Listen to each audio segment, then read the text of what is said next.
Recording is on. Hey, we're here at the Bitcoin design community doing a lightning primer for designers, and the point of this call is just to have do a high level overview of the Lightning Network protocol, just kind of as it pertains to the work of a designer here. So it's just kind of some of us trying to share what we've learned over the past year about Lightning. With newer people in the community. So I thought a good kind of format for this discussion would be to start off looking at the technology primer page that we have on the Bitcoin Design Guide. And that's not going to take us a full hour. Um, unless we nitpick every detail of it. But this would be a good opportunity to see, like, well, for a designer, how well does this page actually work in terms of explaining the core fundamentals of Bitcoin technology.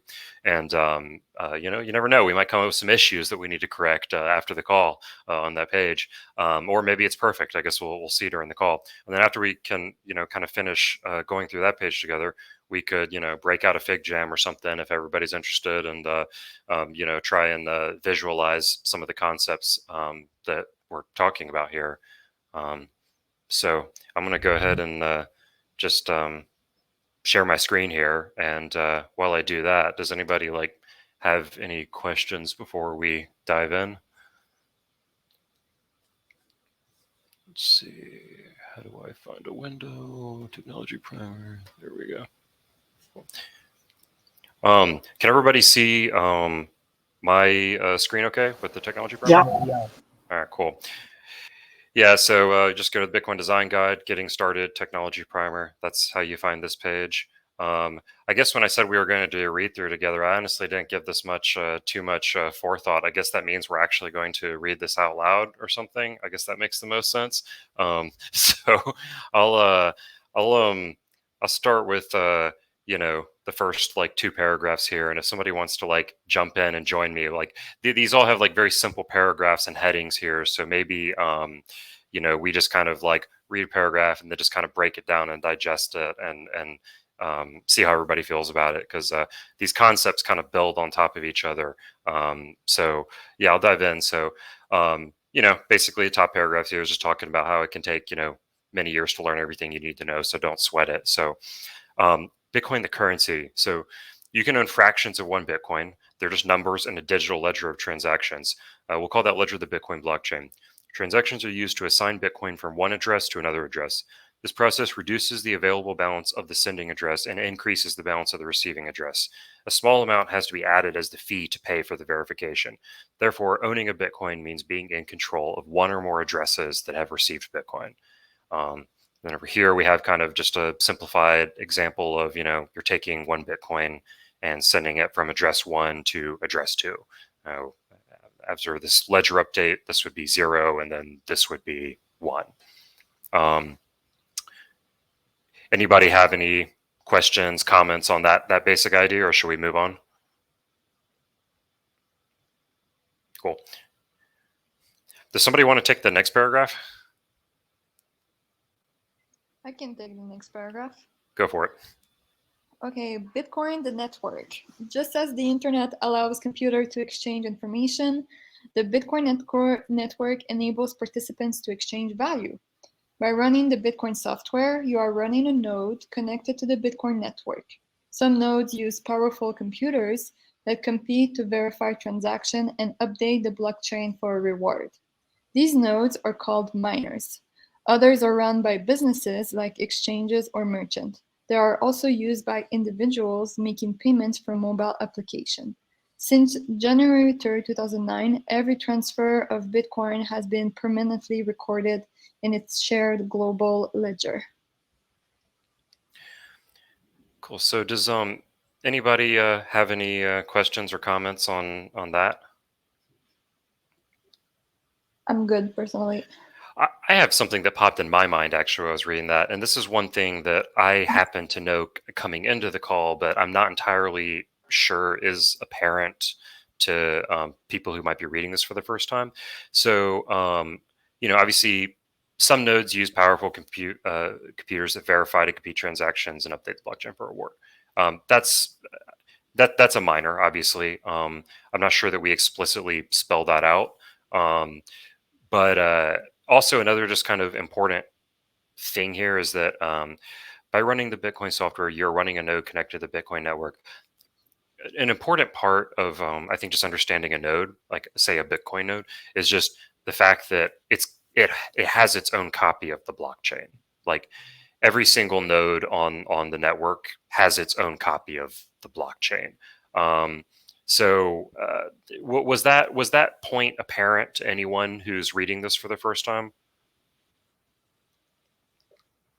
And I can't see anybody's faces because I'm like looking at a screen. I will switch back to Jitsi. So, like, sorry, I couldn't see anybody. Was that like idea apparent to anybody that from reading the text, the idea that the blockchain is like housed in the node? For me, it would be hard to judge because I was Gotcha. already aware of that. So, yeah. Yeah, that concept didn't come to me super clear as well. Could you Yeah. repeat it? That the blockchain is housed in the node. Yeah. So basically, what it is that each one of these computers here, when hold on, let me get back to my browser screen. So like each one, we have this these like kind of um, there's kind of this marketing mumbo jumbo about the blockchain, and it sounds like this magical thing. But really, all the blockchain is a ledger, right? And each one of these nodes, each one of these computers on the network has their own copy of the blockchain. Um, and I'm not sure if that's an important point to gather right now, but it might be helpful to understand. So um, I don't know. Maybe I should just let that point rest, and we should move on a little bit.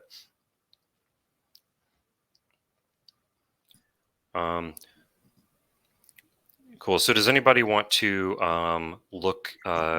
do a reading of what are the benefits of this ledger? I can jump in if nobody wants to go. I don't mind reading for everyone to take part.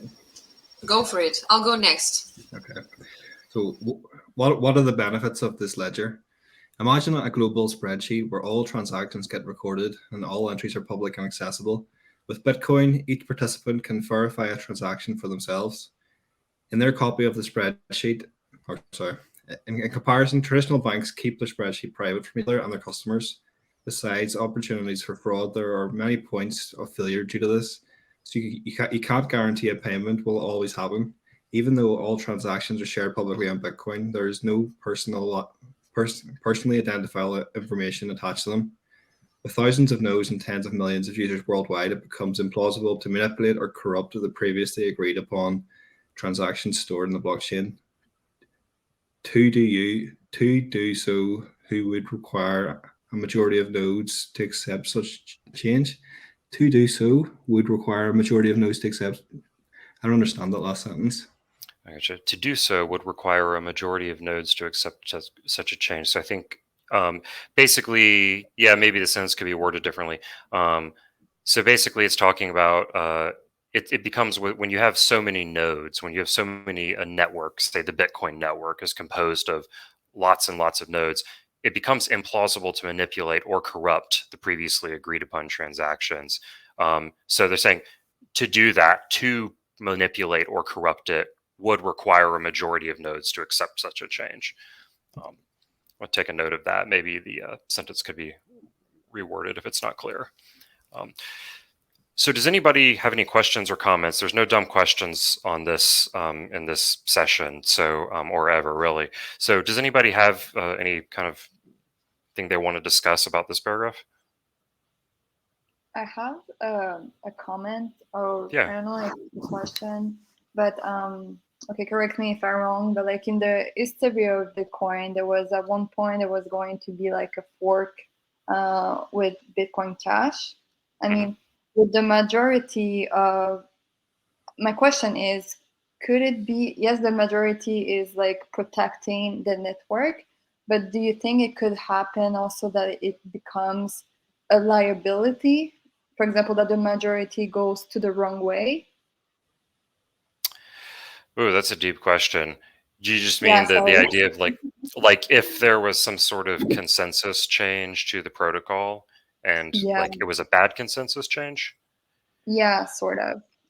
That, I mean, that certainly could, yeah, that could be an issue, but I think there's kind of this might be getting a little deep, but I'm happy to go there. So like one thing that's kind of interesting about Bitcoin, which is it was a point that really took me a long time to understand myself, is this idea that when you have a network of nodes that all have their own copy of the blockchain and they all have to agree what the blockchain says, and some of those computers are miners and they're the ones who get to update it. And the miners, obviously, it takes an energy cost in order to be able to mine a block. And the kind of interesting thing that I didn't quite grasp for a long time is that the nodes in the network can effectively veto the miners with zero energy cost. Like, so, somebody with running a node at their house or at their business on a Raspberry Pi for very, very low energy cost, if the miners, let's say, did something, a malicious fork, the miners, it's because it's not like one party, right? But just hypothetically, if a lot of miners, supported some, obscure fork, the nodes could reject that and say, well, no, that's not valid. That doesn't follow the rules I set forth. So that's kind of an interesting part of the game theory of Bitcoin, is that miners are incentivized to not cheat because they don't want to like lose their Bitcoin, and also because like these nodes that operate on incredibly low power can veto them just by refusing to accept the blocks that they provide if those blocks don't follow their rules. So I guess to like back to your question of like, could a majority of nodes support a wrong fork? Yeah, I suppose so, but also that would be like a matter of opinion, because like some people like, I guess somebody who's like a diehard Bitcoin Cash advocate would say that, well, Bitcoin Core didn't support the right fork, Um, so I think it depends on, kind of how people see themselves in terms of the design decisions they're making about the protocol. But no, I mean, it's not something I lose any sleep over, because, like I said, I think that the miners are probably happy if they're continuing to mine block rewards. And I think that the nodes serve as a way to keep miners in check. It makes it so, again, like they don't want to risk losing the Bitcoin that they earned from expending that energy. So I think nodes are actually an incredibly powerful force in the network that are kind of underappreciated, if that makes sense. Yeah, and also imagine like over time, it just gets reinforced of you just want to keep like the Bitcoin that you have, and you're not interested in having a fork that will change the rules of how the mining is done and that kind of stuff. I imagine. Yeah, exactly. Any other comments on this idea of having a shared ledger and what the benefits are before we move on to the next paragraph? I'm hearing some chat activity, so I want to check on that real quick. Let's see. How do I get to the chat? There we go. Oh man, this is like all kinds of stuff going on their way. Kate, knowing full copy of Bitcoin software is on each node is important. No, it's easy. If node when the world went down, it would be possible to fire it up again. Yeah, as long as one exists, you're good. Liam, how often has that happened where a majority of nodes stop a miner from updating the ledger with the wrong information? So that's a debatable, and I don't want to like speak to that too precisely, because to be honest, I'm probably going to get it wrong. There's an interesting book called The Block Size Wars that details kind of the debate that was going on during the Bitcoin Cash, Bitcoin Core fork, and just like all the kind of engineering debates that led up to that, which was, I guess late 2017, I believe, is when Bitcoin Cash happened. And there was I can't remember the name of it, but there was one fork that was going to happen prior to Bitcoin Cash. And if my memory serves right from the book, I wouldn't say that the nodes actually did stop the miners like by rejecting their blocks, but a lot of the organizations that were supporting having basically this fork realized that they called it a user activated soft fork, and essentially they realized that if they tried to implement this change, that a lot of the nodes would reject it. So I don't think it actually ended up happening, but that gets a little bit out of my depth technically, so I don't want to like talk too much on that because yeah, it might lead us down a separate rabbit hole. So yeah, I suggest we move on to the what is a blockchain paragraph, and I think Magashni, you said you would be interested in taking that one. All right. I'm going to blow it up as big as I can. Thank you. What is a blockchain? Instead of processing each transaction individually, the Bitcoin network bundles them into blocks. A new block is created roughly every 10 minutes. A strict file size limit results in the transactions with the highest fees typically getting chosen first. Every new block must link to the one before it. Since this is a continuous process, a chain of blocks forms, hence the name blockchain. Once a transaction is in a block that the network has accepted, it is considered to have one confirmation. With every new block created, the number of confirmations increases. That's it. Yeah, and so you can see right here in the picture, you've got block number 9, and a hash of block number 9 is included in block number 10, and then a hash of block number 10 is included in block number 11. So they're all linked together, and if you try to change one of the blocks, it's incredibly easily detectable. And I liken this in my mind to being like a ledger. So if you think of an old school accounting ledger, that would be on paper and have many different pages. I think that of each block as being like, well, we're adding a new page into the ledger. This is a concept I've not fully understood. This sentence here: a strict file size limits the results in the transactions with the highest fees typically getting chosen first. I understand that concept, but I don't really understand it. Yes. So the idea is that like each block here that's added has a file size, has a limit to how big it can be. And what that means is like, so well, the best way of doing it, let's just go here and look. This is honestly probably the best visual explanation of it I can think of. So right now you can see blocks that are mined, and this is pretty similar to what the previous image showed, just in a lot more fidelity. And let's see, if I remember correctly, I think the block size limit used to be 1 megabyte. Now it's calculated a little bit differently. Since the SegWit upgrade, there's been kind of a more complicated way of, calculating what it is, because it gets technical, right?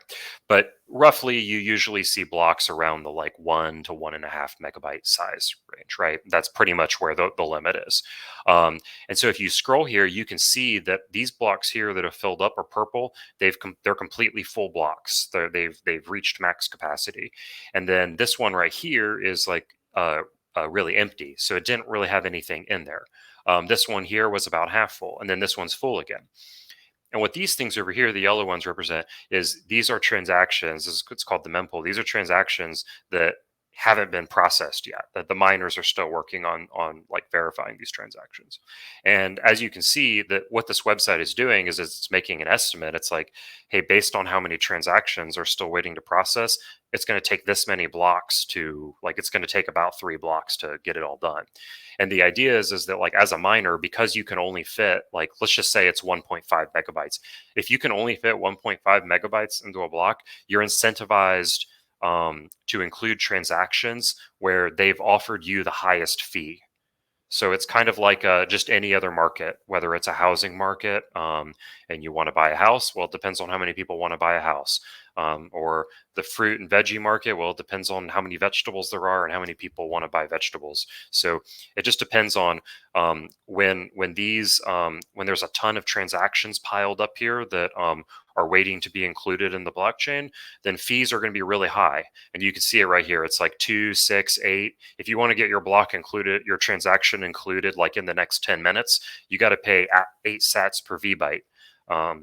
But if you if you're cool waiting a little longer, you can do 6 sats per VByte. And so these fees will fluctuate just kind of depending on, it's just like a natural kind of market force, and it just depends on how many people are trying to use the blockchain at one time. Does that help? Yeah, that makes much more sense. With these visuals, it makes much more sense. Yeah, mempool.space is a great website and really helpful for understanding the blockchain, I think. Any other questions, comments on what is a blockchain before we move on? There are some questions in the chat. Oh, cool. Thanks. Let's see. Crystal posted user activated software link. Thanks. So basically the biggest transaction gets processed first. I wouldn't say the biggest transaction gets processed first. I would say that the one with the highest fee is going to get processed first. The one where the person giving the transaction is offering the highest fee to the miner. Transaction is chosen based on the transaction is chosen based on the transaction fee priority basis. What if there's a transaction with least transaction? How long will it be skipped? So that entirely depends on how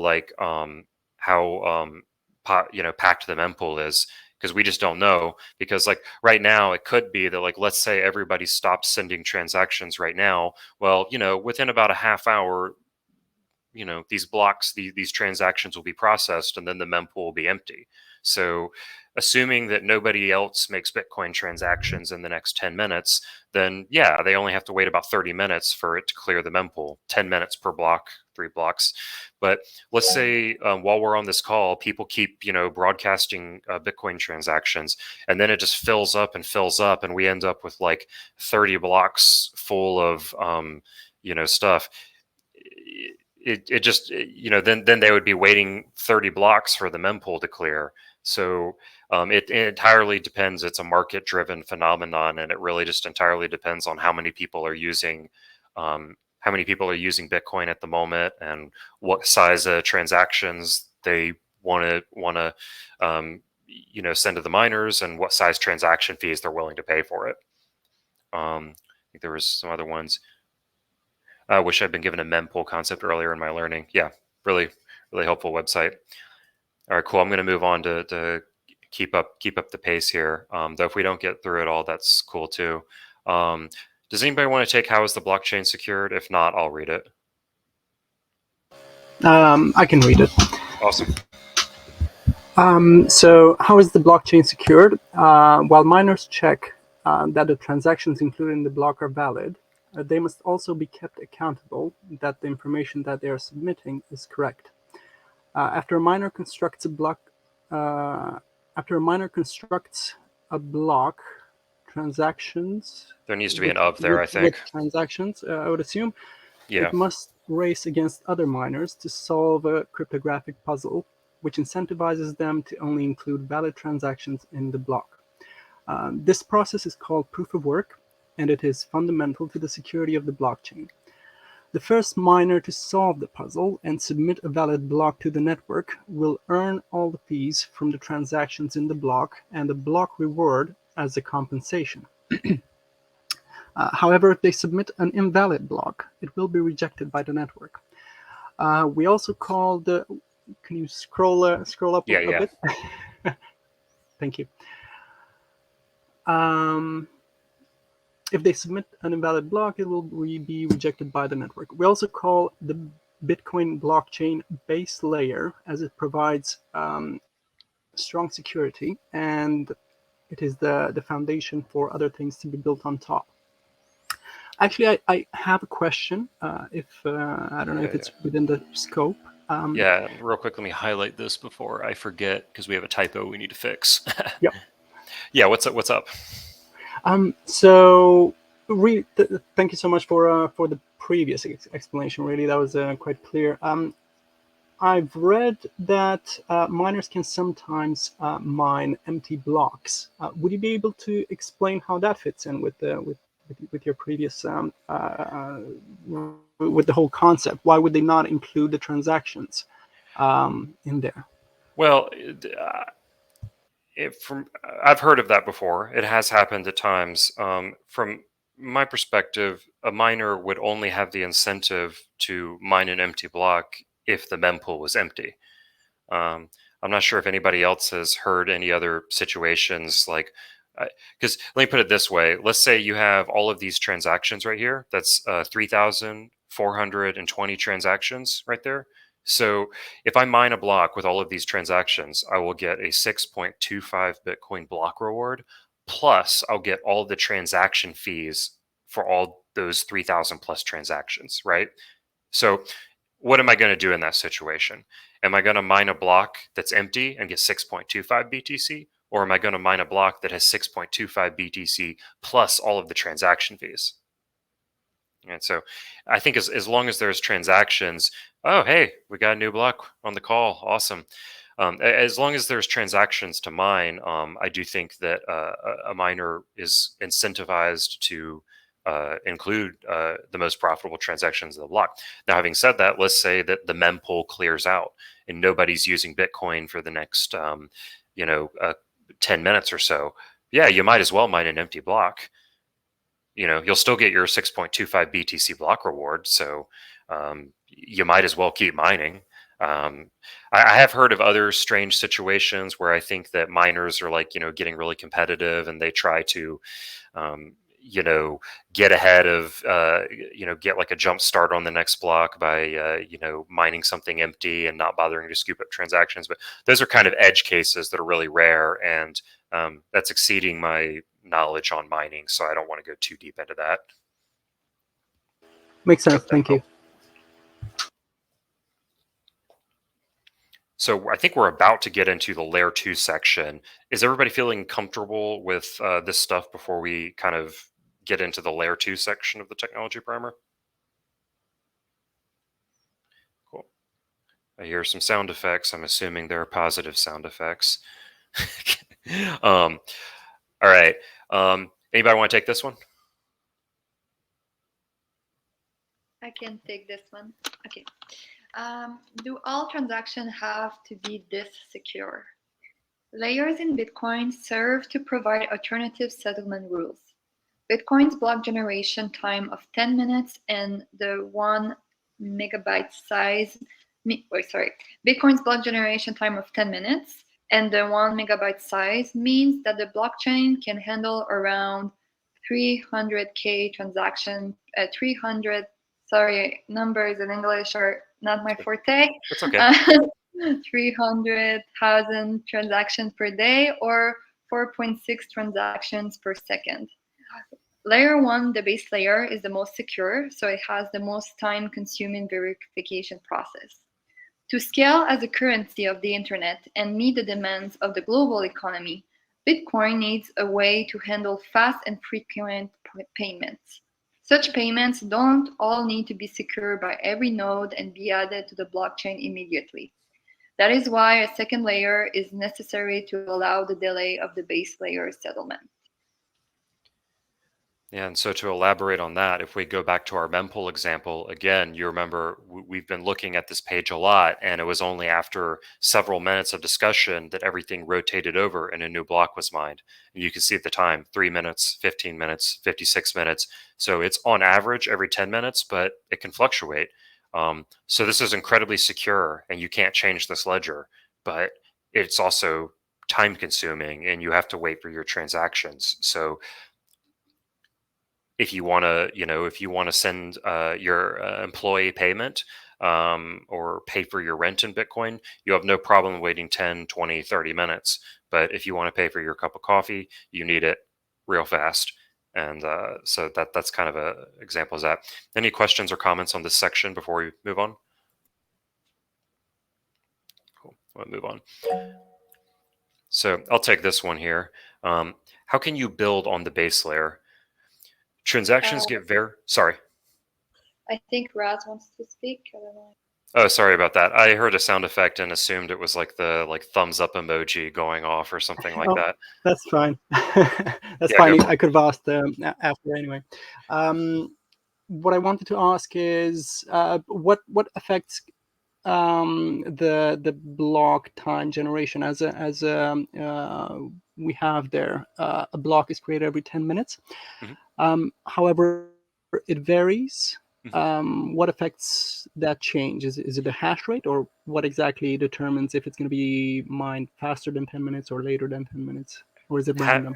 hash rate, difficulty, and probability. So let me break that down. So, basically, we have this thing in Bitcoin called the difficulty adjustment, and basically that for any roughly 2 week period, I believe that's around 2016 blocks, but I'm talking, so I'm not in a perfect math mood right now, but so I think it's around 2016 blocks, but it translates to roughly 2 weeks. So for every 2 week period, the difficulty is calibrated to a certain level, right? And that's how difficult it is to solve basically the block solution, the solution that helps you prove that the block is valid. It's this number that's the number that the miners have to keep crunching away and calculating. That's what caused, that's why they have to expend that energy. It's in the process of trying to calculate that number, right? So the difficulty changes. So when Satoshi mined the first block, Satoshi was like the only miner, so the difficulty was really low. Okay.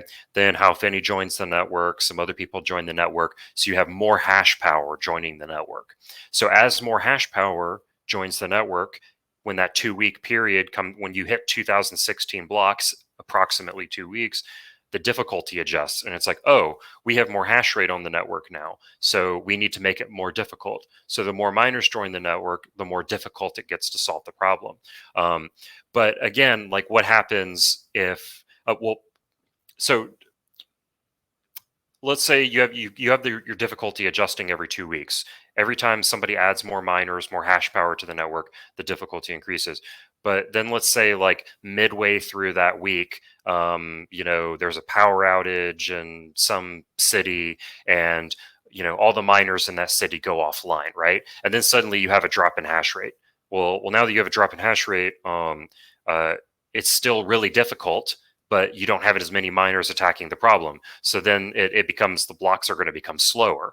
Or let's say midway through that 1 week period, someone doubles their expenditure on miners. So then there's suddenly more miners, more hash rate, but it's not difficult enough. So then the blocks start getting quicker. And then there's just random chance and probability. There's no guarantee, because these numbers, you're basically just taking guesses when the miners crunch these numbers. So, on average, it'll be 10 minutes, but just because it's just kind of probability, there's no way to guarantee that they're absolutely going to find the solution. Does that help? Yeah. Very clear. Thank you. Cool. So I'll take the how can you build on the base layer one. So transactions get verified and stored by the entire network of nodes and miners who must constantly verify, exchange, and secure transactions they receive from wallets and other services. While creating a transaction to move your funds from one address to another is common, setting up more complex spending rules is also possible. Such rules could require multiple parties to agree before moving funds, how each is entitled to, and even how much each is entitled to, and even the amount of time that must pass before a transfer. These transaction features make Bitcoin customizable so that it's possible to build other applications and even networks on top of the base layer. There are multiple scaling solutions built on top of Bitcoin's base layer, but we're going to be focusing on the Lightning Network in this guide. So, how does everyone feel about that one? Does everyone have any questions, comments on that one?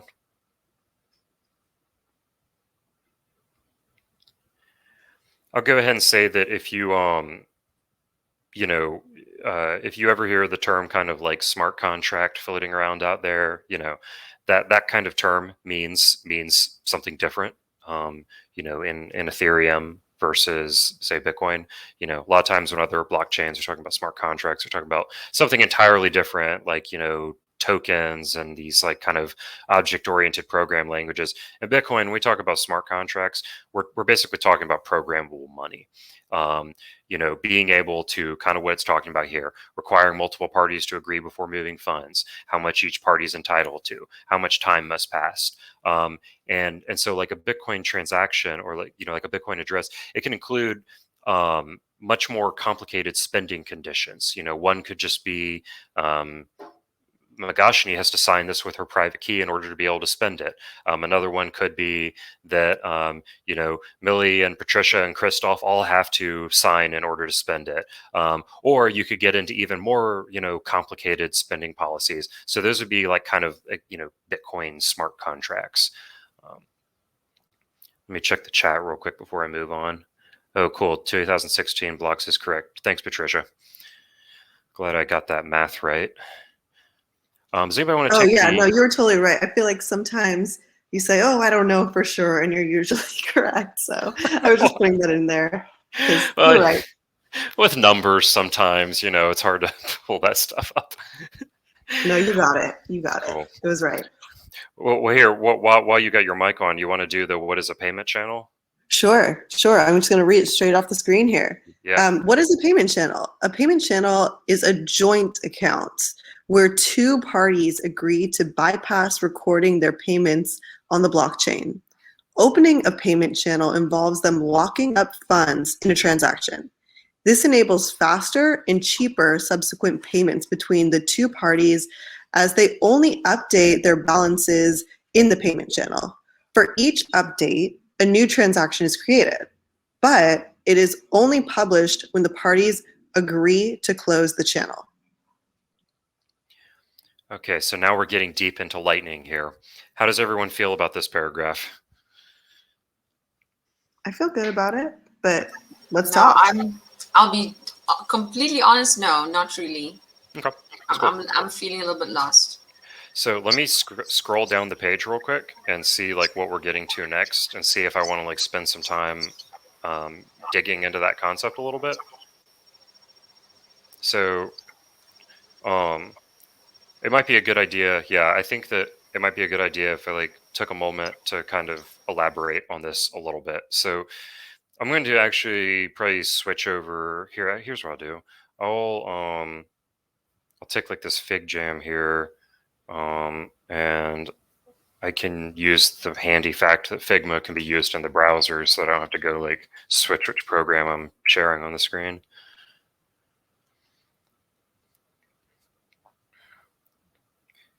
So basically like what we're trying to portray with this image here is that if two parties want to start a payment channel together, they start it by, taking Bitcoin and locking it up jointly together. And that's a transaction that's going to go on the blockchain. In other words, they're going to, when they start their payment channel, they're going to, you'd be able to find the transaction somewhere here on mempool.space, right? So, but then once they've got their payment channel, they don't actually need to record things to the blockchain. They can just pass things back and forth between each other. And then when they're done doing that, they can send it back to the blockchain. So like a real like super simple example of that would be like, we have Alice here, and then we have Bob over here. And, Alice, say, is a customer, and Bob runs a coffee shop, and she's going to, buy coffee from his coffee shop every single day. And I'm ripping this example straight from Mastering Lightning, full disclosure. So the basic idea is like, if Alice needed to pay Bob in Bitcoin every single day on chain, she would be waiting like 10 minutes for the transaction to clear just for a cup of coffee, and she's probably got to get to work. Okay, so let's say Alice and Bob are going to open up a payment channel together. So what they're going to do is they're going to create one Bitcoin transaction, and I'm going to call this, I'm going to say this is the channel open, right? And let me zoom in here so that everybody can see the text maybe a little bit better. I got a Bitcoin transaction, and basically, like, she knows she's going to spend a lot of coffee at Bob's coffee shop. She's going to spend a lot of money over the next, 3 or 4 months at the coffee shop because she goes in every day. So let's just say she goes ahead and puts in She puts in 2 million sats. I don't know if that's a lot of money or not. I'm not going to do Bitcoin to dollar conversion in my head right now. So she puts in 200 sats, you know, AKA that much Bitcoin. 1, 2, 3. Oh God, it feels silly. 1, 2, 3, 4, 5, 6. Okay, we're getting hung up on details. 1, 2, 7, 8. Yeah, something along those lines, right?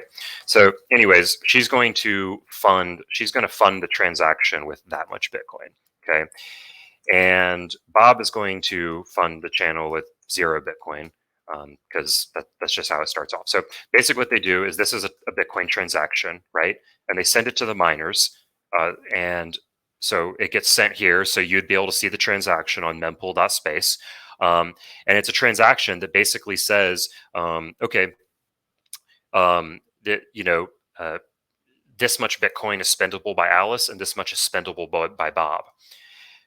The magic happens though when they can start, now that they have this together, they can start passing transactions together off chain.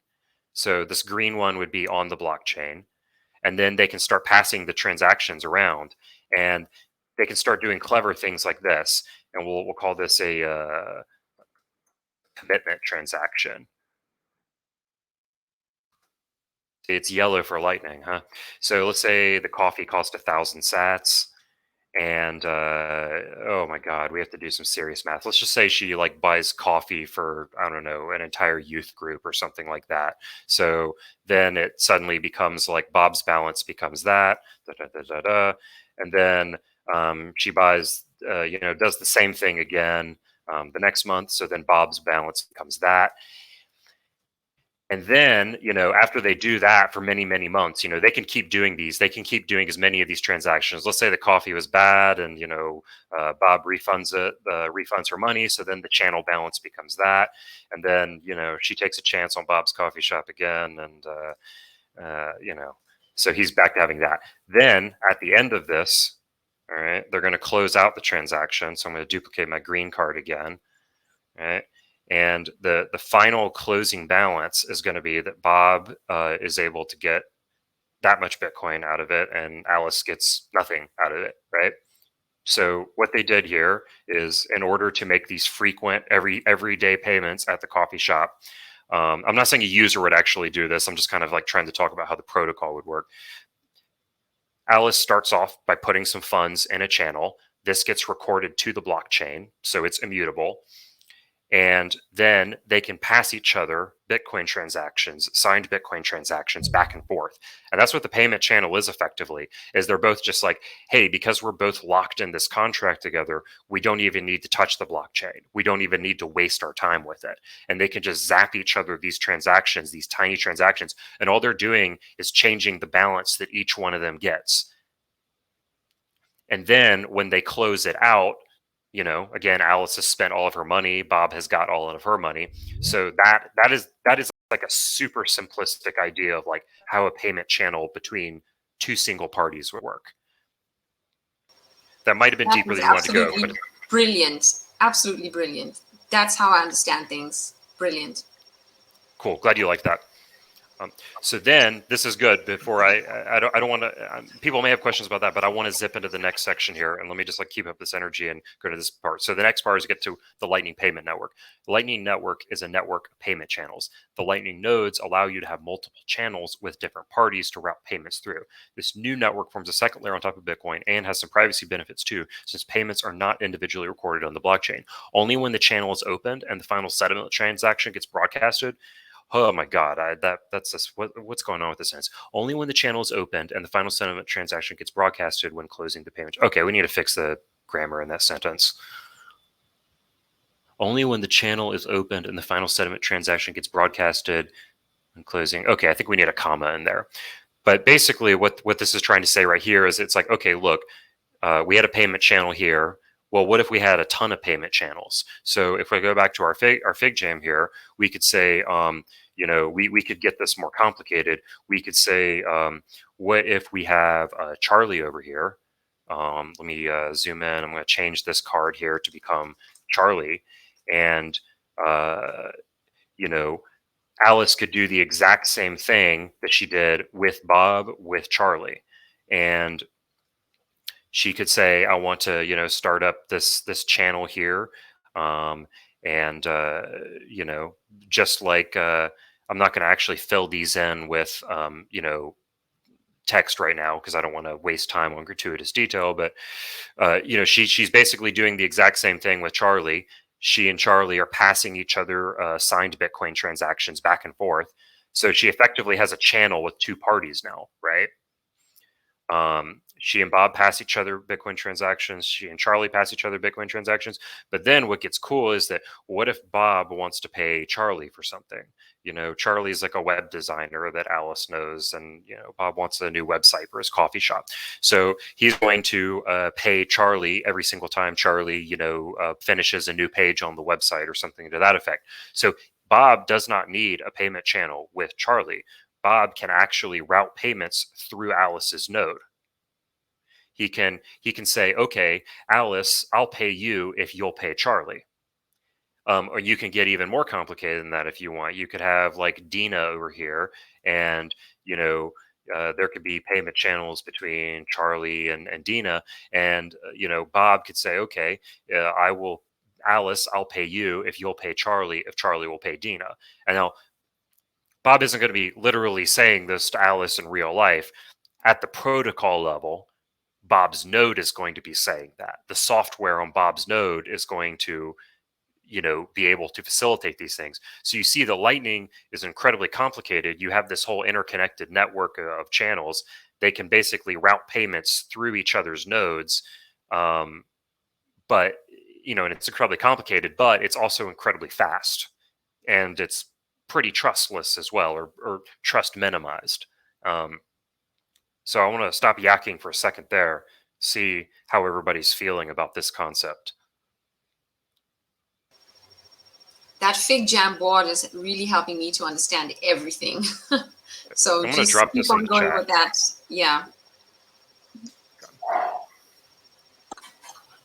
Maybe it would be helpful, maybe people already know this on the call, but kind of talking about what it means to be trust minimized in the context of Lightning. I think that's sometimes these little terms or like buzz things that people hear, whether it's a word that keeps coming up over and over again, or a phrase that keeps coming up over and over again. I wonder if everybody understands that trust minimized. We can move on, but I'm just kind of curious if everyone feels good about that.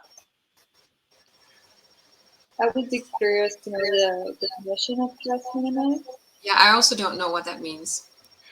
Yeah, so I was looking to see if the phrase is in the glossary here, and I don't see it. I'm not sure if we actually use the phrase in the guide, though.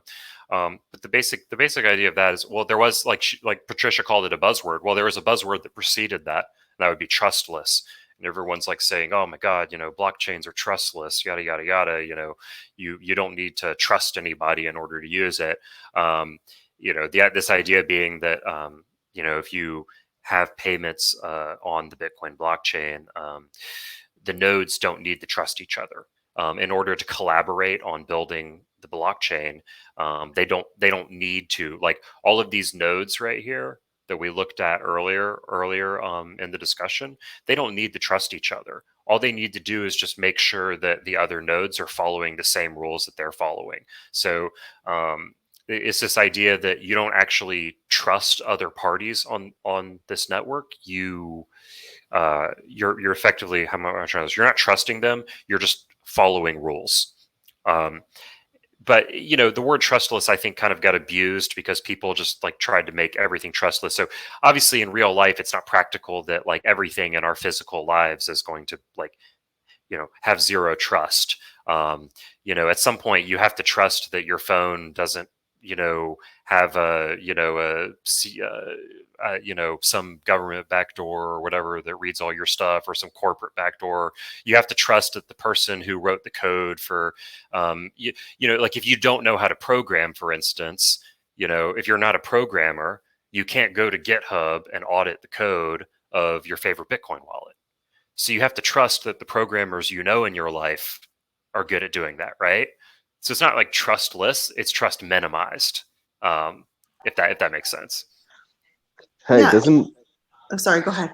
So go it doesn't after. the second layer Lightning Network also have a sort of a penalty to help with the trustlessness if one of the parties or nodes tries to force settle the channels and It absolutely does. they do it wrong, the penalty is that the other party receives all of the Bitcoin. Yeah, exactly. And I don't think this technology primer goes into it too deep, but I'm happy to go into that. So, like, again, like we're talking about, we have our like our channel close transaction right here, um, and Bob wants to, Bob or Alice, one of them, they decide that they want to close the channel, and so they're going to send this to the miners. And then close it, and that's like in a perfect scenario. But you could have this. You could imagine this scenario where, like, let's say Alice wants to cheat and she wants to get all of her money back that she's paid the Bob.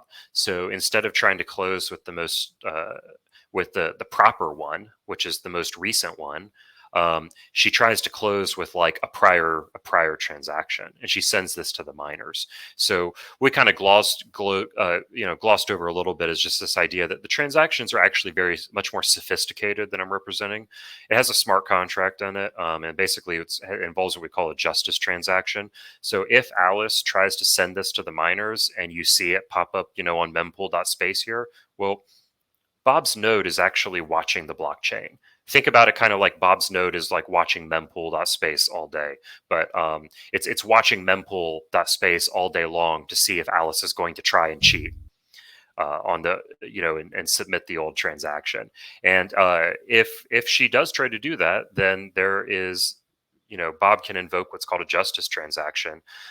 It gets into a little bit of cryptography that maybe goes a little bit deeper than we want to go on this call. But effectively, the point is that Bob has a secret code, called the Revocation Secret. And basically, if Alice tries to spend this transaction, Bob can swipe all of her money. So that's a trust minimized setup right there. That's an example of a trust minimized setup, and that, like, if Bob missed it, like if his node missed it, and there's a way she could get away with it, and she could, take her money back. But Bob's node is supposed to be watching the network and making sure that that doesn't happen. And there's a way that he can essentially ensure that he isn't cheated out of the money he's owed. So that justice transaction it's an example of like a fairness protocol. The idea being that, like, both parties know that if they try to cheat and like submit the wrong transaction to the miners, that the other one can kind of like punish them for it. So it kind of creates this scenario where you're incentivized to just follow the rules, right? Like, if you know that there's the risk that you're going to lose all your money, you're just going to follow the rules. And that's kind of like a fundamental principle of how, like, Lightning works. And that's how Alice and Bob can trust each other, and Charlie and Dina. But that creates this idea that your Lightning node needs to be on for pretty much all of the day, right? And that's kind of some of the design and some of the engineering challenges we talk about when we're doing these design sprints for some of these Lightning wallets. It's because a node most of the time needs to be online. That's why people have Umbrels hooked up at their house. The little Raspberry Pi nodes, they have those hooked up with battery backups because they don't want their node going down. Or Alice might hire a watchtower. She might hire, somebody else to watch the blockchain instead, and keep an eye on things to see that things don't go wrong. But I'm going off onto maybe too much of a rabbit hole there. So I'm gonna I know Millie wants to speak here, but real quick, I was just saying to kind of bring us back here. My point would be, we don't have to go so far. And if you're reading this for the first time, or you're just curious, or you're not a programmer, it's all good. Like, if you find these buzzwords coming up or these terms coming up, just take a beat and like listen or ask someone, because it can get so confusing. So don't be intimidated by that. Some of these things are very, very nuanced. But I'm glad we took that time to talk about it. Though Millie wanted to talk, I think. Yeah, I just had a question, but maybe getting too technical. So you said that you could pass a transaction, like going through, let's say I want to give a transaction to Alice, but I'm connected to the Jessica's nodes to pay Alice. How people know which node they need to connect to be able to give like those transactions out? This I don't understand.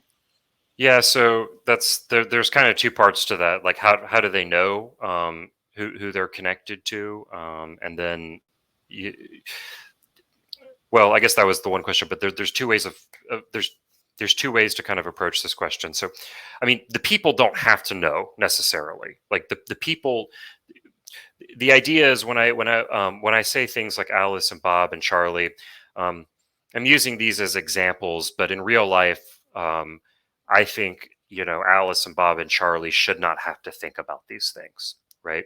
So really, what it is it's the software on Alice's computer that's handling that.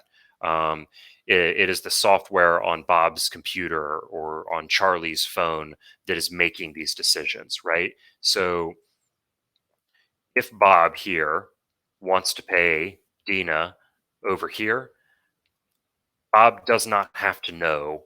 Um, Bob does not have to know how he's connected to Dina.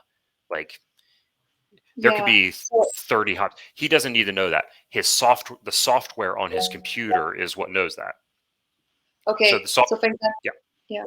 So for example, if I'm using Blue Wallet for Lightning, Blue Wallet's gonna connect to whatever node for me without me knowing to be able to pay my friend.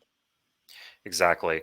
There's this thing in Lightning we call the gossip protocol, which is just this idea that all of these nodes in the background are gossiping amongst each other. They're announcing their presence. This isn't something the user sees. This is something that happens under the hood. So like think about it maybe analogous to like how your phone is constantly detecting Wi-Fi networks, right? Like as you walk around, your phone is like keeping track of all of the different Wi-Fi hotspots you can connect to. You didn't have to tell it. You didn't have to type in manually which Wi-Fi network you wanted to connect to. It just pulls them up for you. So it's kind of like that. These nodes, the software, they're talking to each other and they're saying, hey, I've got a channel with Alice. Hey, I've got a channel with Charlie, yada, yada, yada. So your software is able to basically plot a route without you having to think about it. Yeah. But Stephanie, sorry, yeah. that's coming up in my mind now. So that was with the Blixt wallet, because there were 3 ways that people could use it. And one of the ways, the first way was the automatic channel creation. And then the third way was connecting to your own node. Is this like the same thing?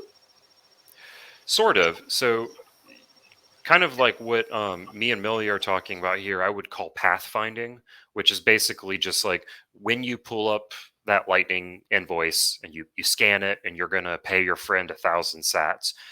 Pathfinding is like how your wallet, how your node tries to figure out how it's going to route your payment through the network. That's how it figures out this. What you're talking about though is how does Alice and Bob get connected in the first place? Like how do they start this payment channel? And that's the kind of tricky problem that Blixt is trying to solve with their different onboarding scenarios.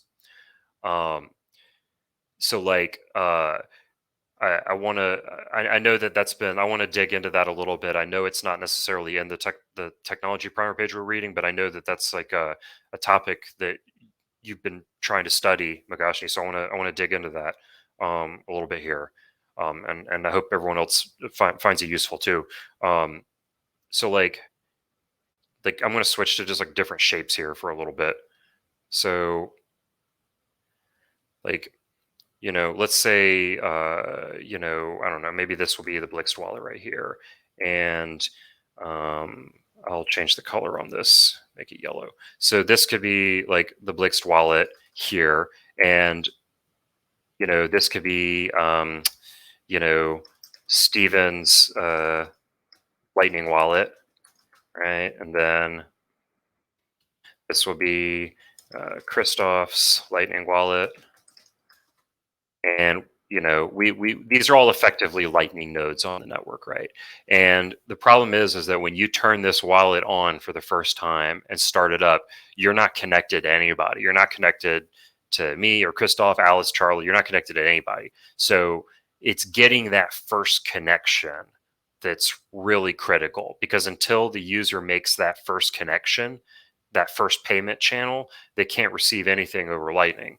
So one way of doing it would be, you know, I'm going to, you know, if we might call this the power user. I know we've been saying this, not a good word to use, but let's just say you have a Umbrel home node. So this would be, you know, Raspberry Pi sitting on the shelf in your house, right?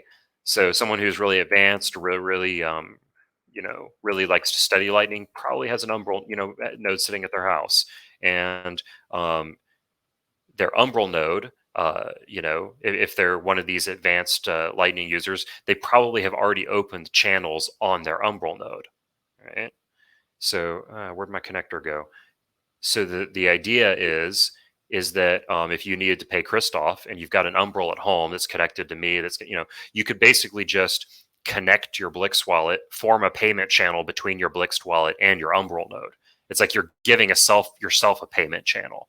That would be one thing. Another thing that is people are doing is, yeah, well, I think there's other wallets that do things a little bit differently, but Blix specifically, if I recall correctly, was just the user's just like, hey, I want to turn on the wallet. I've already got an Umbrel at my house. I'm just going to open a payment channel to the node I have at home, and then I have my first payment channel. And then they manage all of their payment channels, you know, on their Umbrel at home. You know, if Millie joins the network here, you know, then, you know, all of the channels and all of the complexity is kind of managed on your home node, right? That'd be one way of doing it. Hey, Stephen, I don't want to interrupt too much, but